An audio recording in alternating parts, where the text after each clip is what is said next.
So what's up everybody. सो ये question है, question बोल रहा है a thin circular coin of mass 5 gram and radius 4/3 centimeter is initially in a horizontal xy plane. Okay, so consider this is a horizontal xy plane.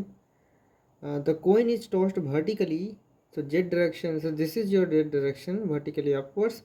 Okay, plus z by applying an impulse of this is the impulse, this is the impulse. Okay, at a distance of 2/3 from the center.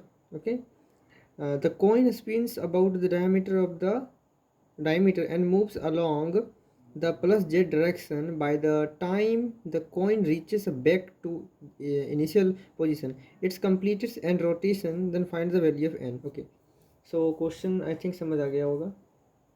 Question इस topic में बात कर रहा है कि एक coin है, ठीक है, एक कॉइन है। So you have a coin.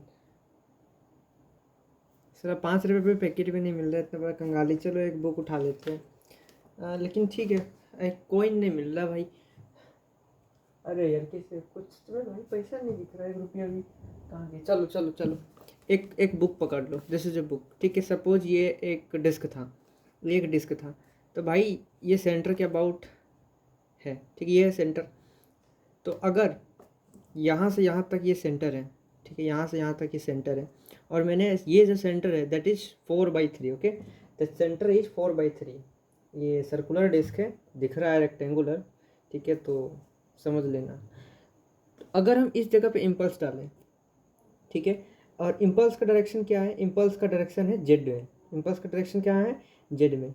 अगर इम्पल्स का डायरेक्शन जेड में है और इसका इनिशियल पोजीशन जो है वो XY प्लेन में है, इम्पल्स मैंने इस पॉइंट में लगाया नीचे से, दिस इज इम्पल्स। ओके, सो क्या लगता है, क्या क्या हो सकता है, क्या क्या फिनोमेना दिख सकता है। फर्स्ट ऑफ ऑल, अगर मैंने यहाँ पे इम्पल्स डाला तो ये सेंटर ऑफ मास के अबाउट रोटेट करेगा ऑब्वियसली। अगर ये डिस्क था तो ये डायमेट्रिकली रोटेट करना स्टार्ट करेगा। अगर डायमेट्रिकली रोटेट करना स्टार्ट करेगा तो उसका रिस्पॉन्ड एक मोमेंट में इनर्शिया दिखेगा, ठीक है। फर्स्ट ऑफ ऑल ये रोटेट करेगा। जब ये रोटेट करना स्टार्ट करेगा तो पूछा क्या है भाई, रोटेशन ही तो पूछा है, रोटेशन ही तो पूछा। अगर सेंटर में मैंने फोर्स इम्पल्स डाला हुआ होता तो क्या ये रोटेट करता, नहीं, बिकॉज टॉर्क काम ही नहीं करा। वो सेंटर में सीधा लगता, ये वर्टिकली अपवर्ड्स आता जेड डायरेक्शन में, और ये फिर नीचे जाता। लेकिन मैंने फोर्स कहाँ डाला, मैंने फोर्स डाला इस पॉइंट में, सेंटर से। ये था सेंटर, ये था सेंटर, मैंने सेंटर से इस पॉइंट पे टॉर्क मारा, इम्पल्स मारा। ओके, छोटे से टाइम के लिए। तो ये काम क्या करेगा, ये इसको ऊपर भी लेके आएगा, नीचे तो जाएगा ही जाएगा, ठीक है, और रोटेट भी करेगा, रोटेट भी करेगा। तो सोचो, अगर हमको एक रोटेशन का टाइम पता चल जाए कि भाई एक रोटेशन में इसको इसको इसको इसको इसको एक रोटेट करने में, इसको फोटो ले ले क्या, एक रोटेट, चलो इसे ले ले, इसको एक बार रोटेशन करने में टाइम क्या लगता है, ठीक है, एक रोटेशन। अगर एक रोटेशन में टाइम मिल गया तो इससे क्या होगा, अगर एक रोटेशन का टाइम मिला तो वो टाइम को हम वो टाइम से डिवाइड कर देंगे किसको, अगर हमको time of ascent time of descent पता चल गया, वो टोटल टाइम को अगर हम एक रोटेशन का टाइम से डिवाइड कर दें तो नहीं लग रहा है तेरे को सारा रोटेशन का टाइम ही निकल जाएगा, सारा रोटेशन ही निकल जाएगा तुमको। ऊपर से नीचे गया जिस टाइम में पर यूनिट टाइम में रोटेट कर रहा होगा, उतने टाइम में तूने डिवाइड कर दिया जो एक रोटेशन में टाइम लग रहा होगा, तो तेरे को टोटल रोटेशन मिल गया। समझ में आया क्या, ठीक है। तो देखो, ये था सबसे स्टेयर बना कि क्या क्या सोचना है, बेसिकली लगेगा क्या, ठीक है। तेरे को मिला क्या है, तेरे को मिला है इम्पल्स मिला, इम्पल्स ही मिला था ना, इम्पल्स मिला था, हाँ इम्पल्स, इम्पल्स क्या मिला है, इम्पल्स, इम्पल्स क्या मिला है, इम्पल्स मिला है, इम्पल्स मिला है √5/2 × 10⁻²। फोकस करो सॉल्विंग में भी, because solving is also important, काफ़ी ज़्यादा इंपॉर्टेंट, ठीक है। तो इम्पल्स था, फर्स्ट ऑफ ऑल तेरे को रिक्वायर्ड क्या होगा, वेलोसिटी रिक्वायर्ड होगा। अगर तेरे को वेलोसिटी मिल गया, ये था कॉइन, ओके, ये था कॉइन, ये था कॉइन, ये था कॉइन, तूने इसके अबाउट इम्पल्स डाला, this is your impulse, impulse. अब ये डायमेट्रिकली पॉइंट है, इसका डायमेट्रिकली इसके अबाउट रोटेशन करेगा, it is going to rotate like this, ये ऐसे रोटेट करना स्टार्ट करेगा। फर्स्ट ऑफ ऑल रोटेशन ऐसे करेगा, और दूसरा इसके पास एक सेंटर ऑफ मास के पास वेलोसिटी भी आ जाएगा in Z cap direction, positive Z cap, obviously positive में डायरेक्शन भी आता है। क्यों आएगा, भाई तूने इम्पल्स लगाया, अगर सेंटर में लगाया होता तो ये सीधे भाग रहा होता ऊपर, ठीक है, लेकिन इम्पल्स ऊपर के डायरेक्शन में है तो तेरे पास एक वेलोसिटी भी मिलेगा और एक रोटेशन भी मिलेगा। और दूसरा कंडीशन, यहाँ पे किसी भी तरह का फ्रिक्शन का, देखो फ्रिक्शन का बारे नहीं यूज करा गया, तो बेसिकली जब फ्रिक्शन का बारे नहीं यूज करा गया तो टाइम ऑफ एसेंट होगा और टाइम ऑफ डिसेंट भी होगा, ठीक है, क्योंकि अगर फ्रिक्शन नहीं लगा, फ्रिक्शन लगता तो सोचते भाई फ्रिक्शन लग ही नहीं रहा है, तो पहला बात एंगुलर मोमेंटम जो है वो कंजर्व्ड होगा जाते समय भी आते समय भी। लेकिन क्या देखो सेंटर में फोर्स लग रहा है, सेंटर में फोर्स डाउनवर्ड लग रहा है, अगर सेंटर में फोर्स डाउनवर्ड लग रहा है इसीलिए डायरेक्शन ऑफ वेलोसिटी चेंज हुआ। फर्स्ट ऑफ ऑल डायरेक्शन था वेलोसिटी का प्लस जेड केप में, ना जब वो ऊपर चला गया ऑब्वियसली फोर्स सेंटर को नीचे पुल कर रहा है तो फिर वेलोसिटी का डायरेक्शन चेंज कर गया क्या, लेकिन एंगुलर मोमेंटम का डायरेक्शन चेंज किया नहीं। क्यों भाई, एक साथ इम्पल्स डाल दिया उसके बाद कहीं टॉर्क ही नहीं लग रहा है, तो टॉर्क नहीं लग रहा तो इम्पल्स में कोई चेंज आ नहीं रहा, मतलब इम्पल्स बोल रहे हैं, एंगुलर मोमेंटम में कोई चेंज आ नहीं रहा है, ठीक है। तो अपने लिख देते हैं integration of torque D T it equals to integration of D L, that is angular momentum, और change in angular momentum is torque. तो तो तो अपने क्या कर सकते हैं यहाँ से, impulse integration of F D T is equals to delta P, change of momentum ये आएगा, इसको भी इंटीग्रेट कर तो मोमेंटम चेंज आ जाएगा। भाई इनिशियल मोमेंटम से वेलोसिटी जीरो था, तो जो चेंज मोमेंटम आएगा वेलोसिटी जो मिल रहा होगा वही तो इसका इनिशियल वेलोसिटी मिल गया होगा इम्पल्स एक्ट करने के बाद उस पोजीशन पे, ठीक है, ये मिल गया होगा। यहाँ से टॉर्क को तुम क्या कर दोगे, यहाँ से बात करते हैं, पहले फोर्स निकालते हैं, ठीक है। फोर्स क्या यार, impulse, impulse dot D T कर दोगे तो ये मिल जाएगा, इधर को मिल जाएगा, ठीक है। इम्पल्स क्या था, अंडर रूट ऑफ π/2 गुना 10⁻⁻², ठीक है, is equals to change of momentum. Change of momentum mass क्या था, मास था 5 ग्राम था, तो 5/1 2 3 मल्टीप्लाई बाय वेलोसिटी चेंज भी लिख दो यार, ठीक है। 10⁻², ये नीचे आएगा, नीचे से 2 0 गया, ठीक है, चला गया। नाउ ये चला जाएगा 2 नीचे, या 2 इधर आएगा, ये अंदर फिर घुसेगा तो अंदर हो जाएगा 4π/2, देखना कैसे सॉल्विंग हो रहा है। 4π/2 ये कटकटा जाएगा, ये लिख रहे हैं लेकिन बेसिकली ये लिखने लायक नहीं है, ये बस कैलकुलेशन दिखना चाहिए। Velocity is equal under root of 2π आएगा ना, या कुछ गड़बड़ है, नहीं 2π आएगा, है ना, ठीक है। सो नाउ अपने को वेलोसिटी मिल गया, अगर वेलोसिटी मिल गया तो v बराबर u plus A T use कर लो, u plus A T use कर लो, तो u तो जीरो है ना। टाइम ऑफ एसेंट फाइंड कर लो, time of ascent is equal to velocity by acceleration, velocity क्या है √2π बाय एक्सेलरेशन g हो जाएगा, ये टाइम ऑफ एसेंट। अगर तुम टाइम टोटल के बारे में बात करोगे तो 2 टाइम्स हो जाएगा,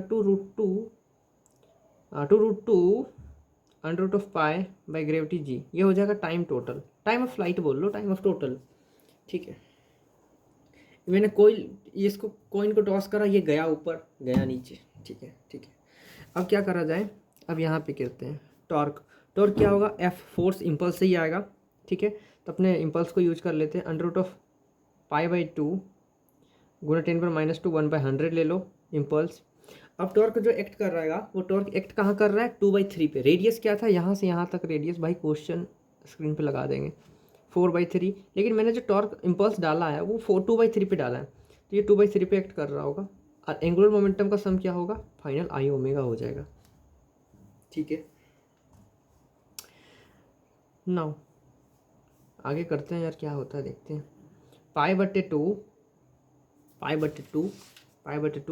multiplied by 1/100 multiplied by 2/3 is equals to moment of inertia. भाई साहब जब डिस्क होता है ना, एक्स और वाई को जोड़ के उसको जेड में मिलता है कि नहीं, तो जेड का होता है mr²/2 for the diametrically opposite, ये सब दोनों के लिए mr²/4। तो मास इज अगेन 5/100,000, 5 ग्राम था। mr² तो radius is 4/3, it will become 16/9, mr²/4 1/4 times of omega, ठीक है। ये गया 4, ये गया 2, ठीक है, ये गया 2 0, ये 5 दूना 10 बना, 10 से नीचे ख़त्म, ठीक है। Under root of π/2 multiplied by 1/3 equals to, कटकटा गया, क्या बचा भाई यहाँ पे 1/3 बचा, ये 4 तो उड़ी गया था, मल्टीप्लाइड बाई 1/3 क्या 1/9 है ना, मल्टीप्लाइड बाय ओमेगा, ये गया 3, 3 उधर भागा, omega is equals to 3 under root of pi बटे 2, omega is equals to 2 pi by T. So now मेरे को टी भी मिल गया, टी इज इक्वल्स टू, ये गया ऊपर, ये मरा गया, ये 2√2 है ना, ये पाई उड़ गया, अंडर रूट ऑफ पाई बच जाएगा भाई। ये जाता अगर नीचे, ये जाता ऊपर, ये जाता नीचे, तो वो pi square, under root of pi square बोल सकते थे, या कैसे भी काट दो, ये कट ही जाएगा, अंडर रूट ऑफ पाई बचेगा, है ना। ये सॉल्विंग के लिए उतना ऊपर नीचे करते रहोगे तो भाई सब हो गया। ये बचा टाइम ऑफ रोटेशन। अब देखो, यही तो पहले भी बोले, अगर अगर मेरे को एक रोटेशन का टाइम मिला, है ना, अगर यहाँ से मैंने रोटेशन दिखा, स्टार्ट करा, एक रोटेशन मिला, एक रोटेशन मिला, कोई आ जाता है पीछे से, लगता है हल्ला कर देगा। एक रोटेशन का टाइम मिला तेरे को, अगर एक रोटेशन का टाइम मिल गया, अगर ये ऊपर आ रहा है, रोटेट कर भी रहा है, ऊपर भी आ रहा है, रोटेट कर भी रहा है, ऊपर भी आ रहा है, तो भाई टोटल टाइम में अगर एक रोटेशन का टाइम से डिवाइड कर दो तो टोटल टाइम, टोटल रोटेशन नहीं मिलेगा। डिवाइड कर दो, टाइम टोटल क्या था, 2√2 under root of pi by gravity G. हाँ ठीक है, क्या मैंने कुछ गलती किया है?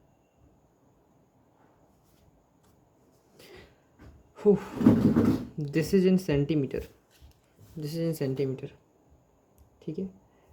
तो छोड़ो सेंटीमीटर, यहाँ भी सेंटीमीटर था, यहाँ तो आर का स्क्वायर बनता, तो यहाँ पे सेंटीमीटर स्क्वायर बनता, 1 सेंटीमीटर से 1 सेंटीमीटर जाता, 1 सेंटीमीटर बचा, यहाँ से अपने ओमेगा फाइंड करा, सेंटीमीटर नीचे जाता, सेंटीमीटर अगर नीचे जाता है ना, तो ओमेगा केस में क्या आ जाता,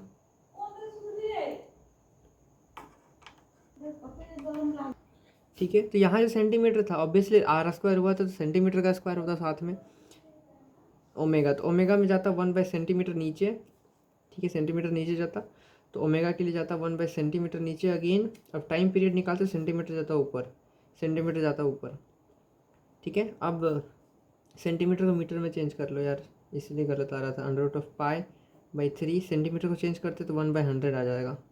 ओके, ये टाइम टोटल था, time total by time of rotation. Okay, time of rotation क्या है, time of rotation 2√2 under root of pi by 3 गुना 1/100, 2√2 पाई ये मरा गया, ठीक है। अब 1/g, ये नीचे मल्टीप्लाई पे 3 से ऊपर भाग जाएगा, g से 10 खत्म। ओके, जी का वैल्यू 10 दिया था, क्वेश्चन लगा देंगे भाई। ये आ गया आंसर 30 रोटेशन। मस्त, ज़बरदस्त, मज़ेदार, ठीक है। तो यही था बस, अपने बस 2-3 ही चीज़ देखे, एक वेलोसिटी देखे, भाई ऊपर गया नीचे गया, यहीं पे काम तमाम होता। अगर एक्सेलरेशन लगना स्टार्ट होता, इट मीन्स अगर किसी भी फंक्शन का फोर्स लगना स्टार्ट करता, रिटार्डिंग फोर्स, क्या बोलते हैं, एक्सेलरेशन, फ्रिक्शन के कारण, तो फिर time of accent time of distance same नहीं होता, ठीक है, दोनों डिफ़र कर जाता। तो डिफ़र कर जाता था, फिर जाते समय कुछ और रोटेशन करता, आते समय कुछ और रोटेशन करता। Similar kind of question mains में आ चुका है, जिसमें होता है कि वो टाइम ऑफ एसेंट ज़्यादा होता है, मतलब ऊपर जाते वक्त भी फ्रिक्शन तो लग ही रहा होता है, उसके कारण दोनों ऊपर नीचे का टाइम चेंज हो जाता है, तो फिर वो तुम नहीं लगा सकते कि जो वेलोसिटी से गया वही वेलोसिटी से आके गिरेगा, तो उस डिफरेंट केस हो जाता है बस। लेकिन ये फंडामेंटल केस था, मज़ेदार, मस्त, ज़बरदस्त।